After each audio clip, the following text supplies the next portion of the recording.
Welcome students, I am Dr. Velmurugan. Today's class it is on the overall concise A to Z of COVID-19 for your entrance exams. So what is COVID-19? COVID-19 is nothing but coronavirus disease. It started in 2019, so it is called as COVID-19. It is caused by SARS-CoV-2. It is severe acute respiratory syndrome coronavirus 2. The another name given is novel coronavirus 2019. Since we had already one SARS, so it was given the name novel, that is new coronavirus 2019. So this coronaviruses, these group of viruses are ecologically diverse viruses. They affect the humans as well as the animals. Why they got the name coronavirus? Because they have spikes like glycoproteins in their lipid layer. So these spikes resemble the crown, the queen's crown. So they are called as coronavirus. The size of the virus is around 100 nanometer. So before this SARS-CoV-2 we had MERS, then SARS. So all of them are coronavirus diseases. They mainly spread from animals to the humans, causing more severe disease in human beings. Coming to the classification, the coronaviruses they come under the family Coronaviridae. The subfamily is Orthocoronavirinae. Under this we have 4 genera or subgroups: alpha, beta, gamma and delta. In this, under this beta subgroup only we have our SARS-CoV-2 virus. So coming to the structure, this SARS-CoV-2 virus, it has a lipid bilayer, as you can see here. In this lipid bilayer we have 4 proteins. So totally we have 4 major proteins.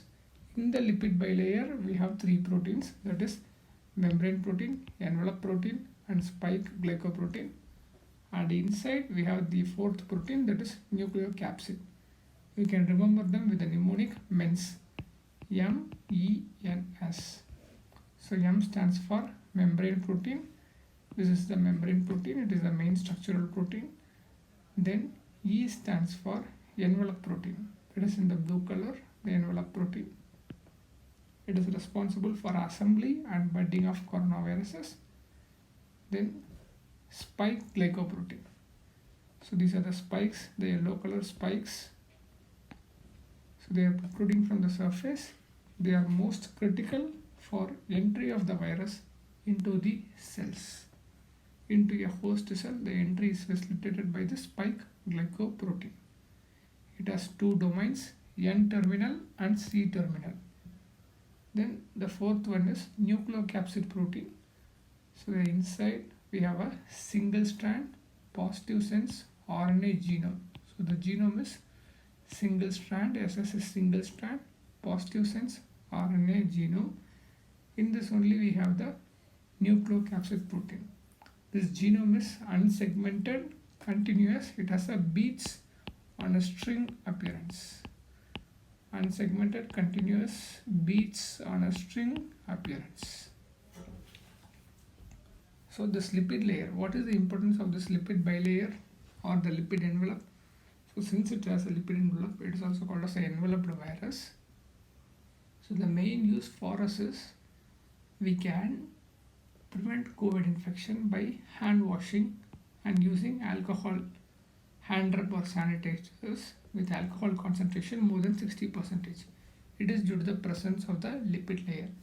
They will get destroyed because of the action of the soap or alcohol concentration more than 60%.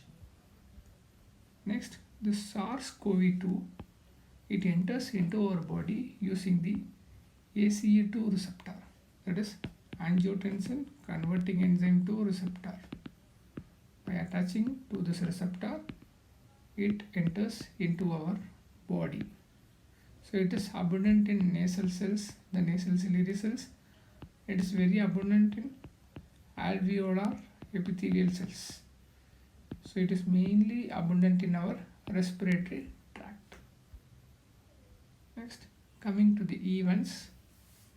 So this SARS-CoV-2, where did it come from?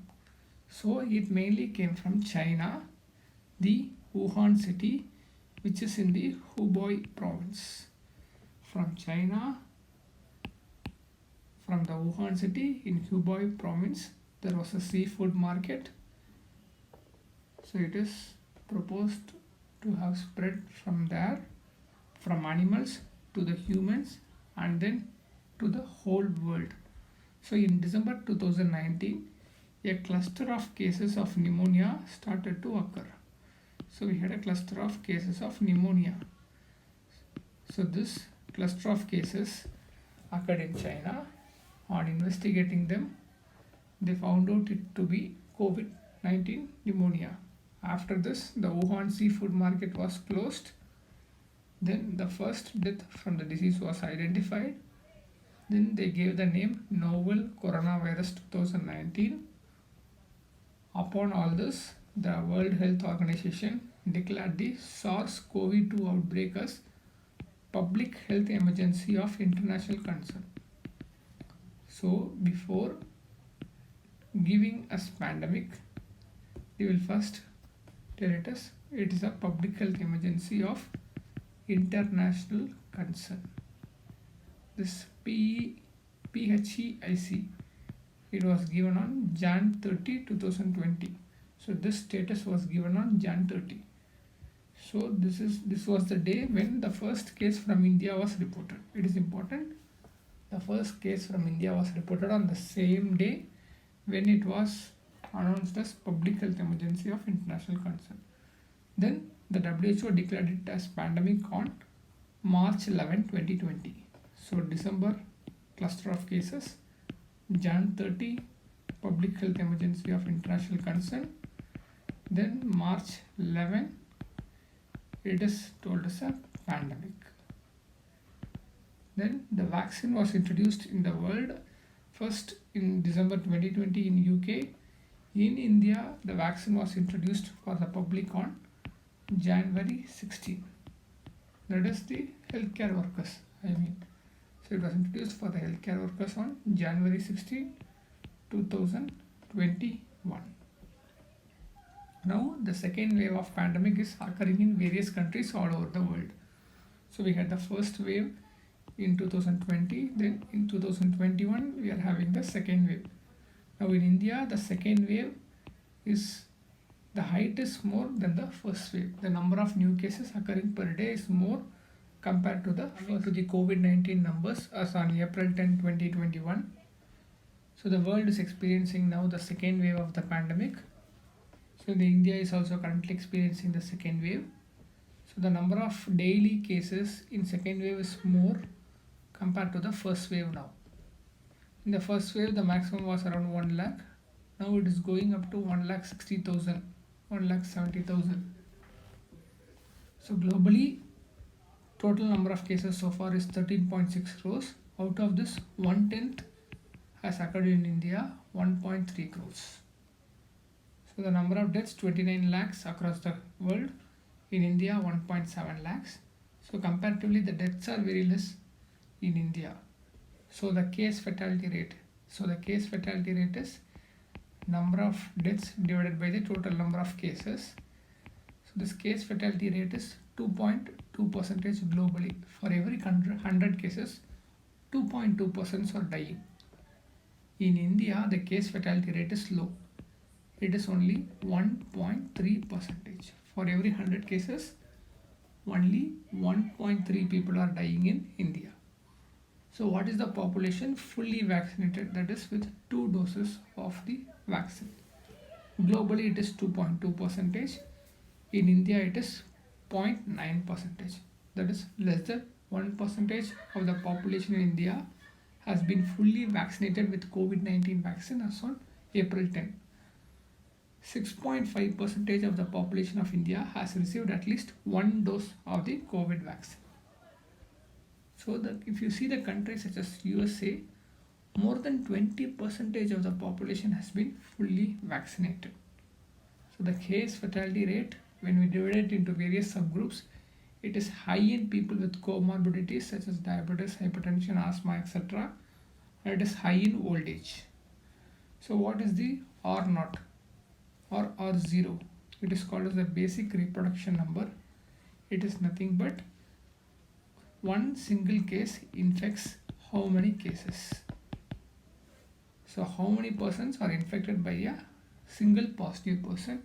It varies across the various stages and during the various waves of the pandemic.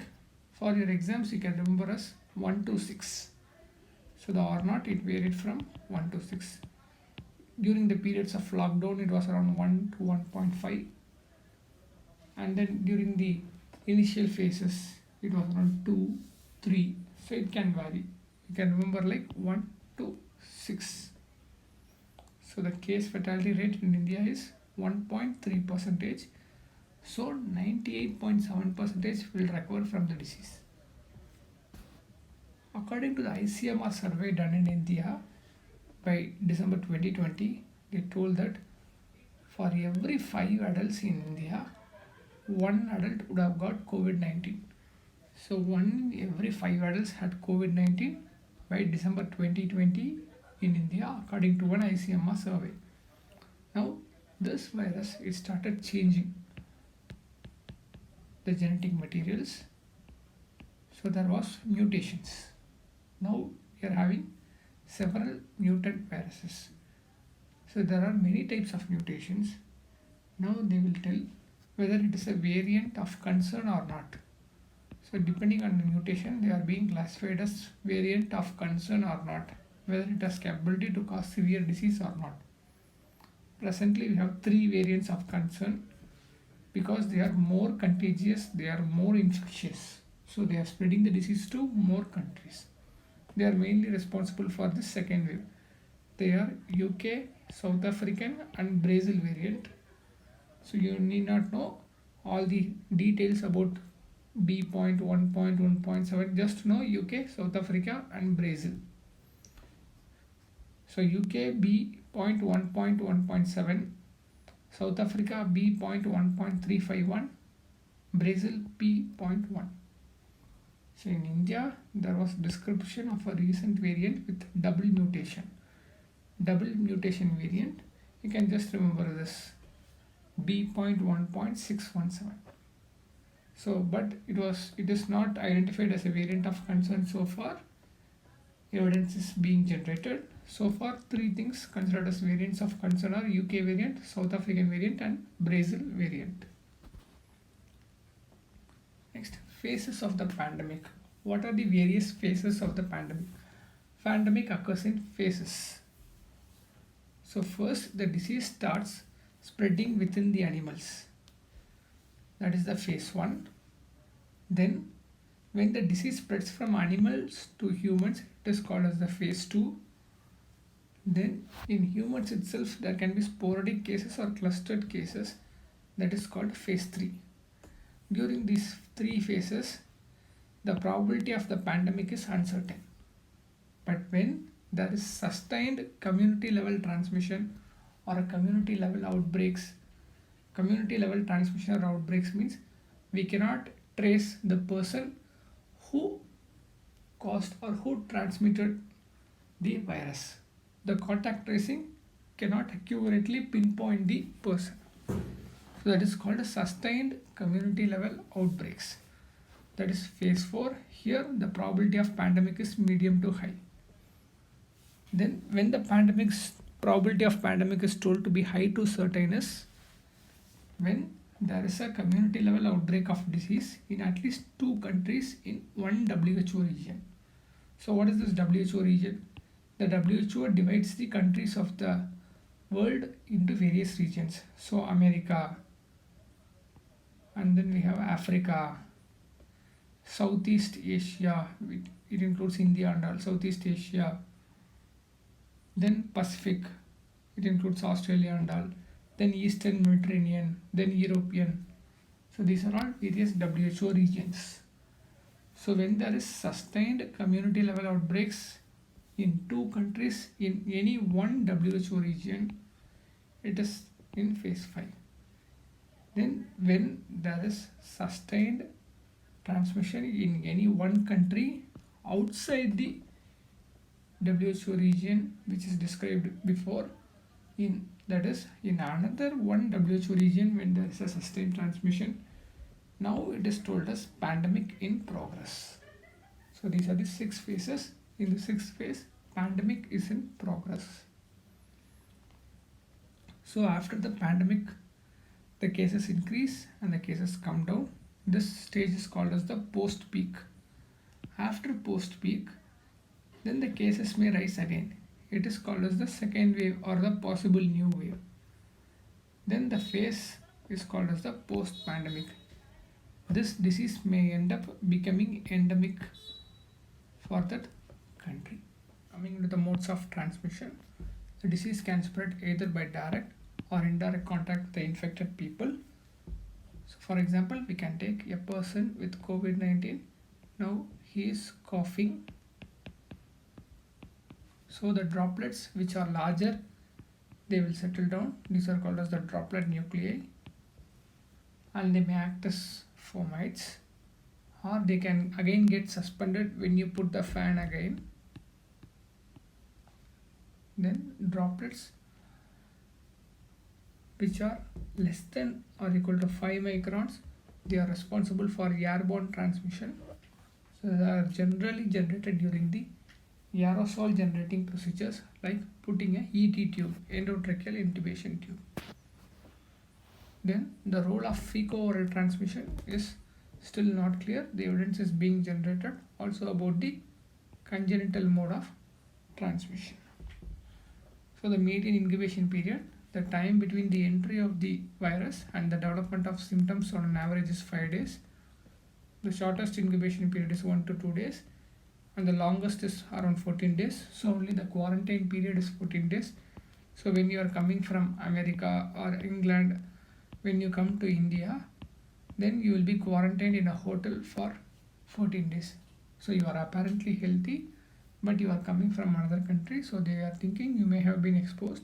So they are keeping in an area separately, and they are looking for the development of symptoms in you for 14 days. If you do not have symptoms, you can come and mingle with the family. That is the quarantine. So what is isolation? Isolation, it is done for the people who are diseased because they are capable of spreading the disease. So isolation is done for the infected people. It is usually done for 10 days. So what is the time between the onset of the disease and death? It is usually around 10 days. So the period of infectivity is a person can start transmitting the disease, that is transmitting the virus, even before the development of symptoms. So the symptoms like fever, headache, body pain, loss of taste, loss of smell, sore throat, even before development of the symptoms, that is 2 days before the development of symptoms to 8 days after development of the symptoms, a person with the COVID disease can transmit the virus to others. So what is the most common cause of death? It is acute respiratory distress syndrome causing hypoxia, coagulation cascade, and multi-organ failure. So now the problem in second wave is the variants of concern because of lot of mutation. For this, the Indian government is doing genome sequencing. Genome sequencing is nothing but reading the genetic material, that is reading the RNA, and then determining its family, determining what is it's made of, what are the things in its RNA. So now it has set up 10 labs in India. So that is Indian SARS-CoV-2 Genomic Consortium.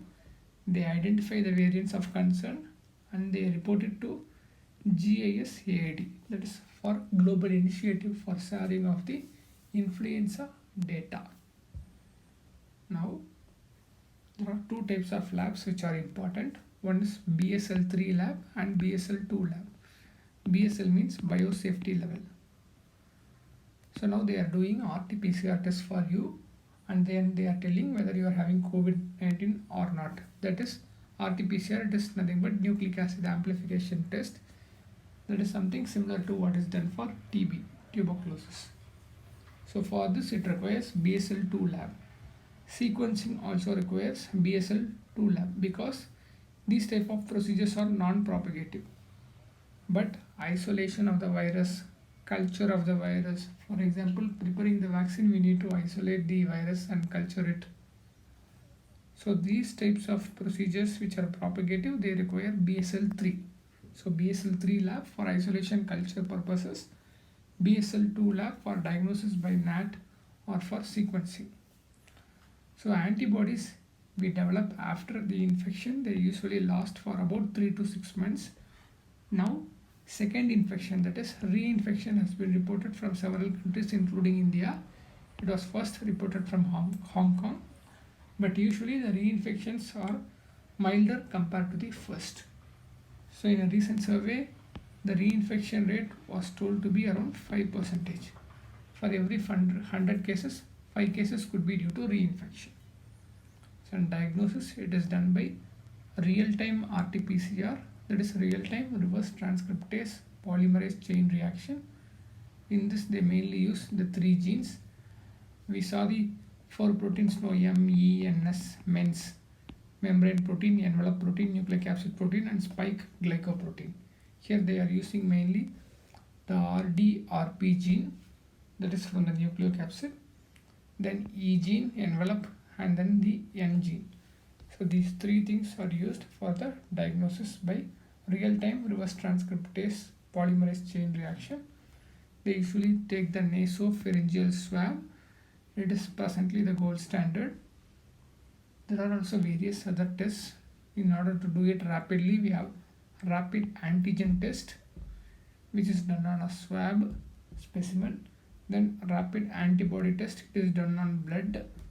But a rapid antigen test, it is not as sensitive as RT-PCR, so it will miss many cases. The problem with rapid antibody test is it gives a lot of false positives. Then the recently developed test, Feluda, it is based on CRISPR mechanism. So here it is highly sensitive and highly specific also, the recently developed Feluda test. Next to this, radiologically also we can diagnose, but it is not recommended as a mode of diagnosis. But in case of persons who test negative by RT-PCR, but they are having the symptoms of the disease, or they are a case of severe acute respiratory tract infection, that time we can take CT and we can decide radiologically what is the level of suspicion. So they will give the report in terms of CORADS category.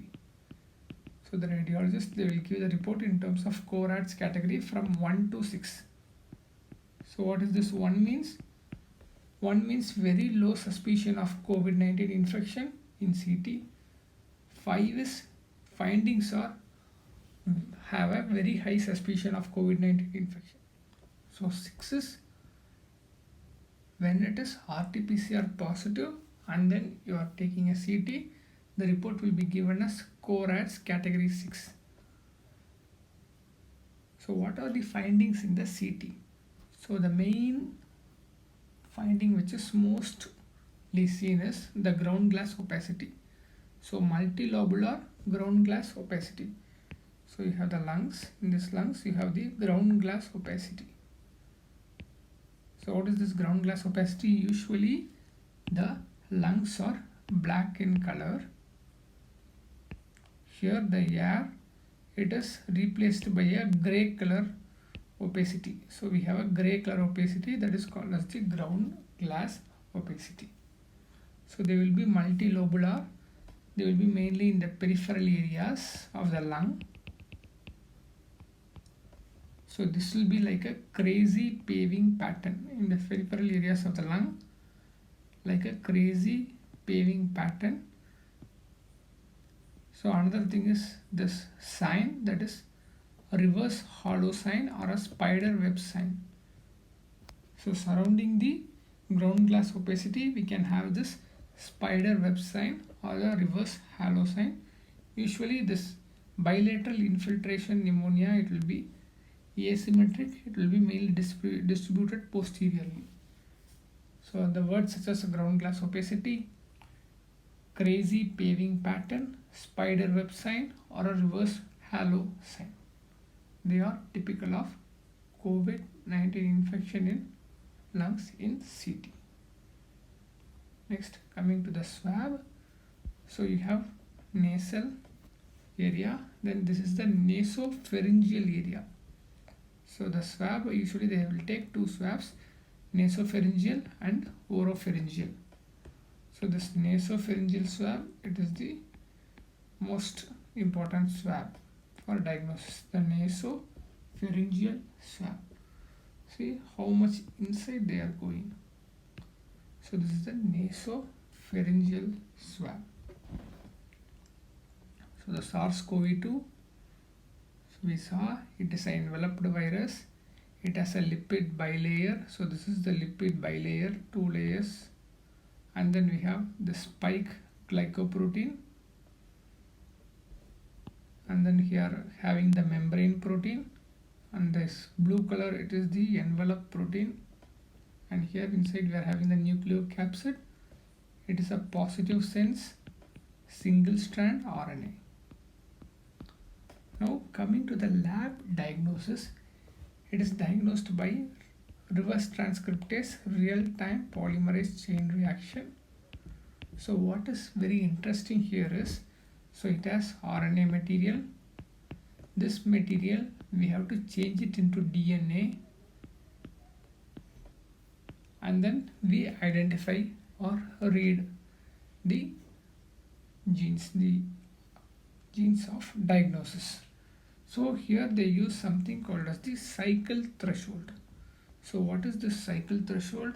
So what we are doing in real-time reverse transcriptase polymerase chain reaction, we are amplifying the genetic material into many copies. So how many cycles it takes to amplify them, that is called as the cycle threshold. So usually it takes around 35 cycles in order to be detectable. So when the genetic material is amplified, it will release a fluorescent dye. This fluorescent dye will emit a color. So how many cycles it takes? Usually it will be 35 cycles.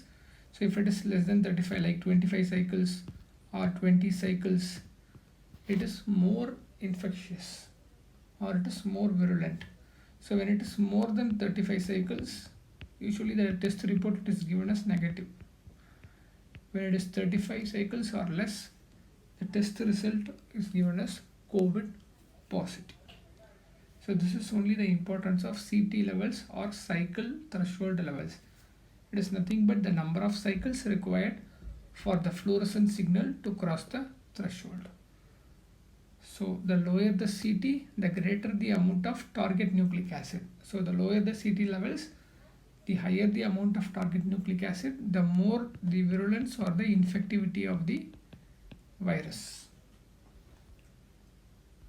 Now coming into the pathophysiology, so the SARS-CoV-2, it enters into our nasal tract.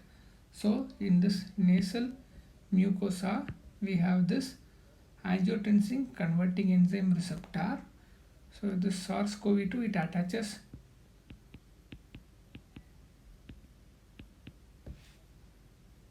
so this is the stage. It may cause, after infection of the nasal mucosa, it may lead to fever, and then it can cause sore throat on affecting the upper respiratory tract. Then after a few days, when it comes to the lower respiratory tract, it may cause pneumonia. So inside the alveoli, it attaches to the angiotensin converting enzyme receptor, mainly found in the type 2 alveolar cells. So the SARS-CoV-2, it binds mainly by endocytosis or by membrane fusion. It binds by endocytosis or by membrane fusion. So the spike glycoprotein, it has two S1 and S2, two sides. By this cleavage process, there will be some conformational change in these proteins. It causes attaching or fusion of the membrane of the SARS-CoV-2 with the alveolar cells. So by using the endocytosis or membrane fusion, the SARS-CoV-2 enters into the alveolar cells. After entry, it causes reactions, leads to cytokine storm. It is mainly due to our body inflammatory reaction. It leads to increased IL-6, TNF alpha, ultimately leading to diffuse alveolar damage, acute respiratory distress syndrome. When you cut and see, you can see a platelet fibrin rich thromboemboli. So when these things are happening, our body, we can measure it by the D-dimer levels. So when there is increased D-dimer levels or increased neutrophil lymphocyte ratio or increased inflammatory markers in the body, then we can tell the prognosis is poor, the disease is severe. Usually most of us, we will stop with this upper respiratory tract stage.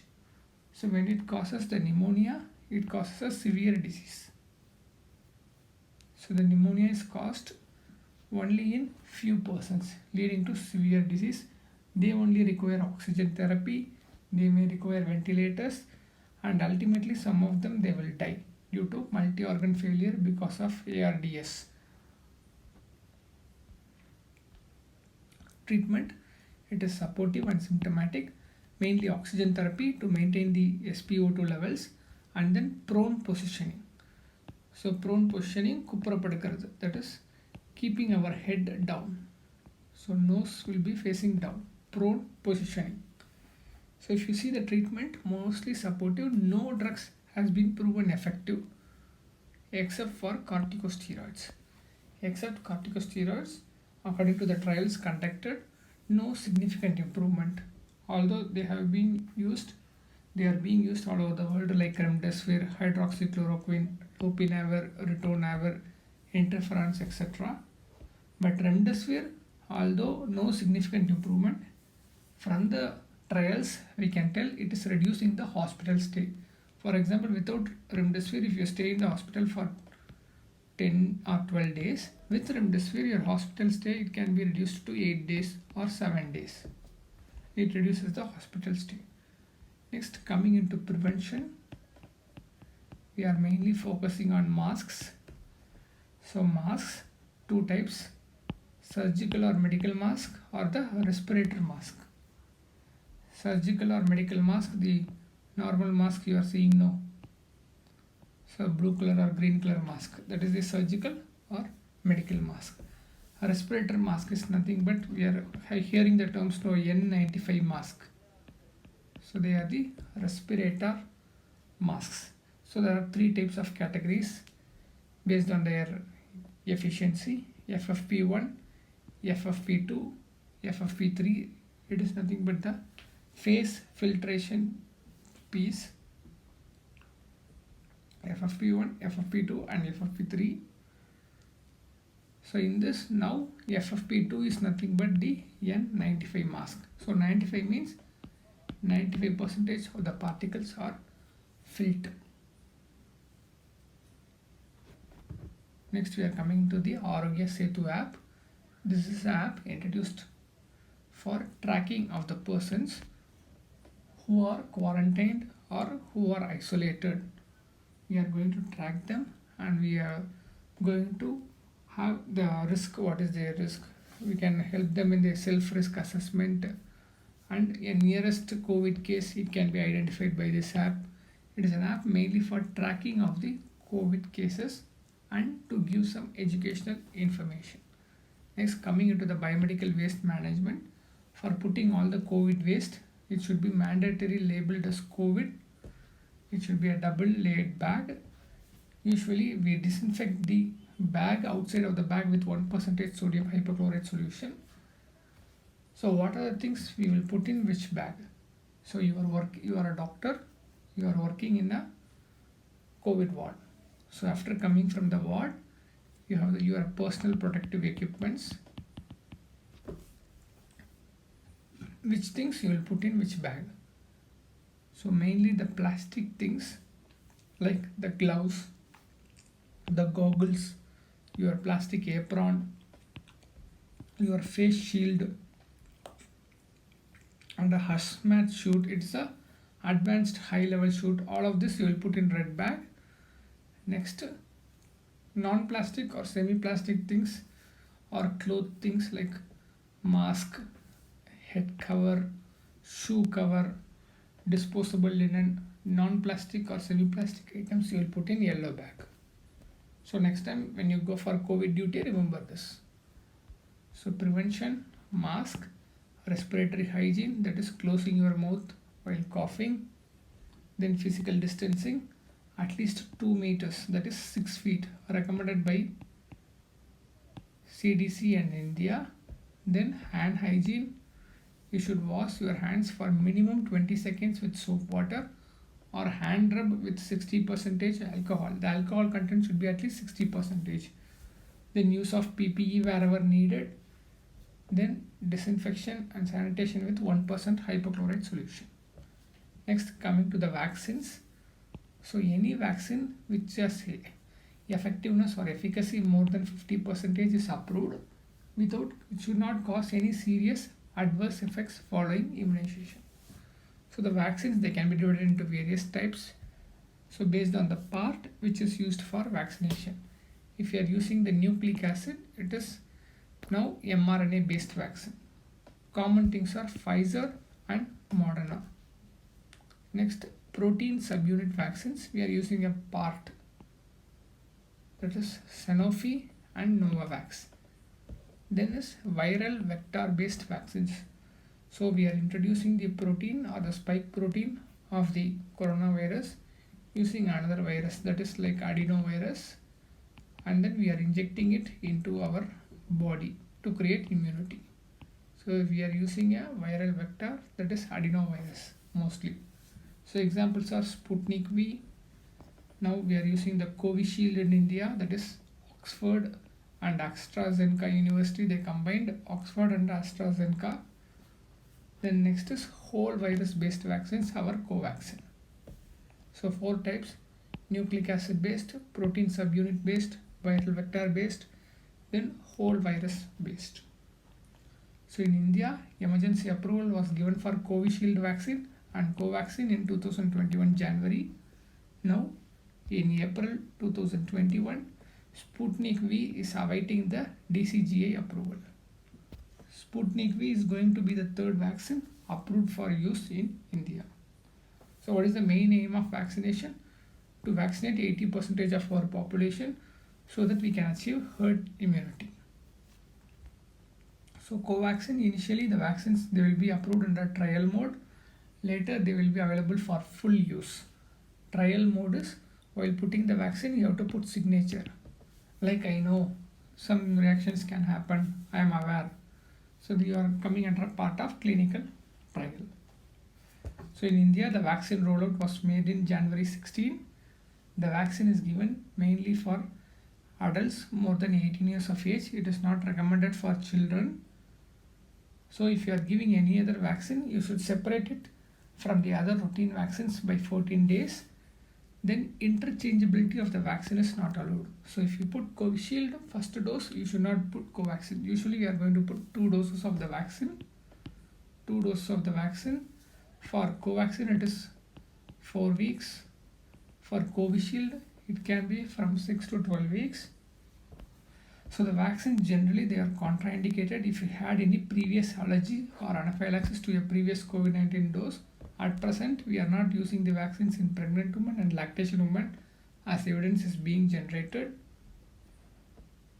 If you are having any immediate allergy or delayed allergy to any vaccines you have put in the past or injections or foods, it is also a present contraindication.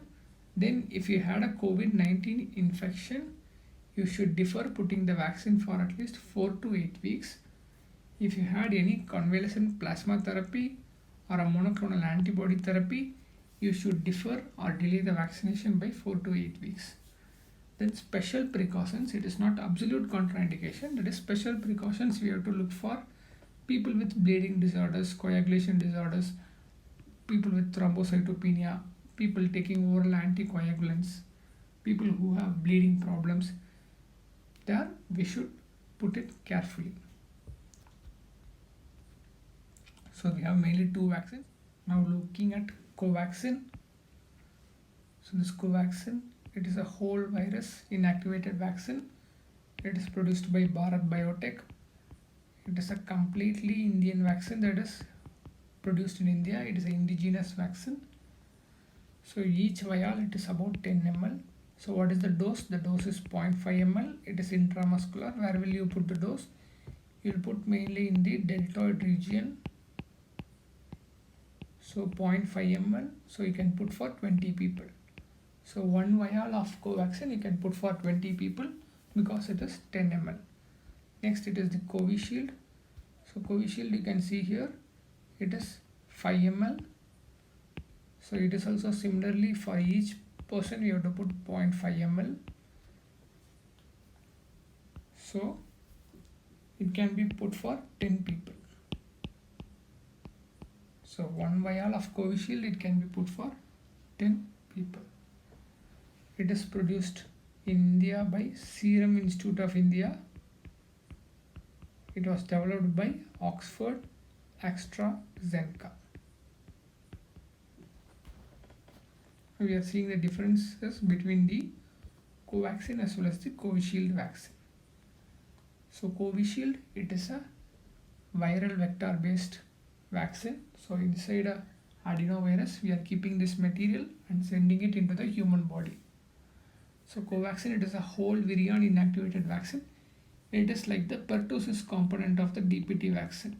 You can remember like similar to the pertussis component of the DPT vaccine, that is somewhat similar to our Covaxin. Shelf life it is 6 months. Dose is 0.5 ml intramuscular in the deltoid for both the vaccines. Covishield 1 vial contains 5 ml. Covaxin 1 vial contains 10 ml. So doses for Covaxin 2 doses 4 weeks apart. For Covishield, now with the evidence of the recent data, the initial 4 weeks it has been now been prolonged. Many countries around the world they are even extending up to 12 weeks. So it can be put from even up to 12 weeks. So the longer the interval between the two doses, the higher the effectiveness. So here the efficacy it can range from 60 to 90% depending on the timing of the second dose. For Covaxin the efficacy is 81%. What does this mean? 81%, 60 to 90%. If you put vaccine to 100 people, 81% of the people will not get COVID-19 disease. So that is the efficacy. It is also claimed that if you put vaccine to 100 people, all the 100 people will be protected from death and all the 100 people will be protected from severe disease. 81% will not get COVID, but all the 100 they will not get death or a severe disease. It is being claimed. Storage, it is stored in, can be stored in +2 to 8 degrees Celsius. Then shake test or the open vial policy, which is used for other vaccines, it is not applicable. So we should discard this open vial policy is not applicable for this vaccines. So what are the common adverse events with Covishield? There can be pain in the injection site, there can be tenderness, fever, and then body pain. With Covaxin, the same thing like injection site pain, fever, then means injection site swelling of the muscle.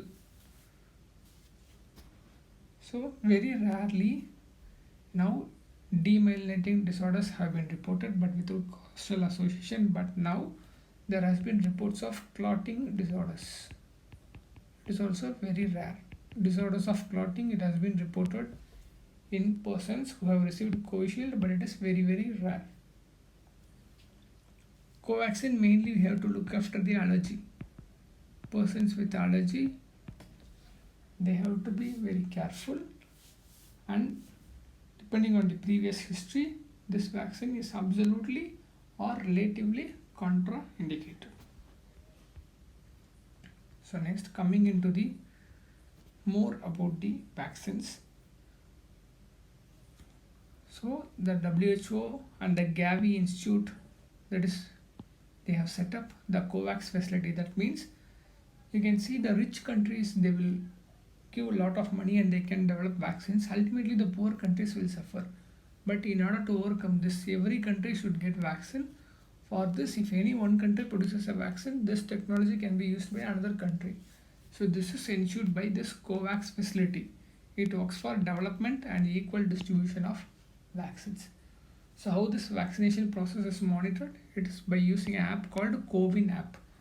Using this app, it has all the information about vaccination, where the vaccine, how many vaccines are stored, where it is stored, how many are coming, how many vaccines are put today, the supply chain, everything can be stored in the CoWIN app. In this CoWIN platform website, using this, they will also send messages to the people who are getting vaccines. Today you have been administered the first dose. Come for the second dose on May 5, May 6. Like this, they will also give the SMSs. They will also send the time and venue of vaccination. So this CoWIN portal, it is mainly enhancing the vaccine experience in India. Next, constituents of Covishield versus Covaxin. If you see Covishield, it has a replication deficient adenovirus vector which contains the spike protein. This is the main constituent. Other than this, you can remember it has L-histidine and other adjuvants. In Covaxin, the main is 6 microgram of whole virion inactivated SARS-CoV-2 antigen, along with other adjuvants such as aluminum hydroxide gel. So here it is mainly replication deficient simian adenovirus vector containing the spike protein. Here it is the whole virus, 6 microgram of whole virion inactivated SARS-CoV-2 antigen. Now India is gearing up for another vaccine. That is the third vaccine, Sputnik V. It is going to be approved. It is cleared and it is awaiting DCGI approval. Okay, thank you for patient listening. Wish you all the best.